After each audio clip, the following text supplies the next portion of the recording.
La bataille entre les banques se déplace sur le champ de l'innovation, avec un double objectif, selon la nouvelle étude Xerfi Precepta.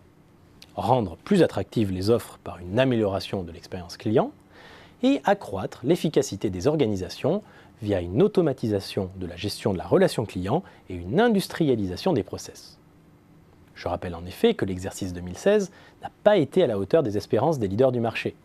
Le PNB en banque de détail de la plupart des banques s'est même inscrit en recul l'an dernier, comme vous pouvez le voir sur ce graphique. Si d'un côté les banques populaires se sont illustrées grâce à une forte dynamique commerciale, les revenus de LCL et HSBC ont en revanche plongé, signe d'une concurrence sévère. Néanmoins, tout n'est pas si noir, car le ROE moyen des 6 principaux groupes bancaires a poursuivi sa progression, comme le montre ce second graphique. Il y a 2 raisons à cela.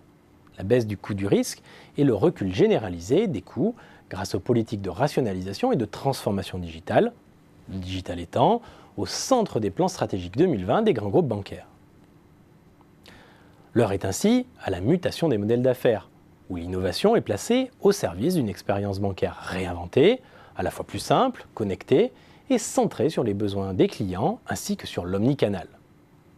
Les leaders historiques y sont d'autant plus contraints que la concurrence s'accélère sérieusement avec notamment l'entrée en vigueur de la loi Macron et son effet catalyseur sur la mobilité bancaire. Mais c'est surtout la concurrence en ligne qui est au cœur de tous les enjeux. Et cette concurrence va monter d'un cran avec l'arrivée des banques mobiles nouvelle génération de type N26 ou Orange Bank.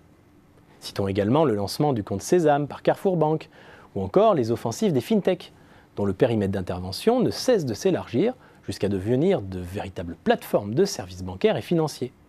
Par exemple, Bankin, le leader de la gestion des finances personnelles, se lance dans les virements bancaires et se mue progressivement en coach financier.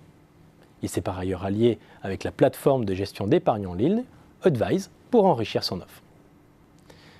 La menace des néobanques et autres fintech est d'autant plus importante pour les groupes bancaires historiques que les ventes en ligne décollent.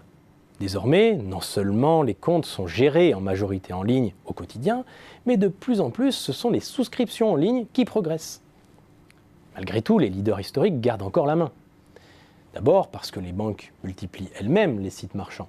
Elles sont donc un acteur central de ce basculement dans le digital. Ensuite, parce que les souscriptions en ligne restent minoritaires, puisque seul 1/3 des clients se disent prêts à ouvrir un compte courant en ligne, à souscrire une assurance auto ou habitation, ou à souscrire un livret d'épargne. Enfin, leur réseau d'agences demeure un atout stratégique, en permettant notamment de rassurer les clients lors des décisions d'achat de produits très engageants.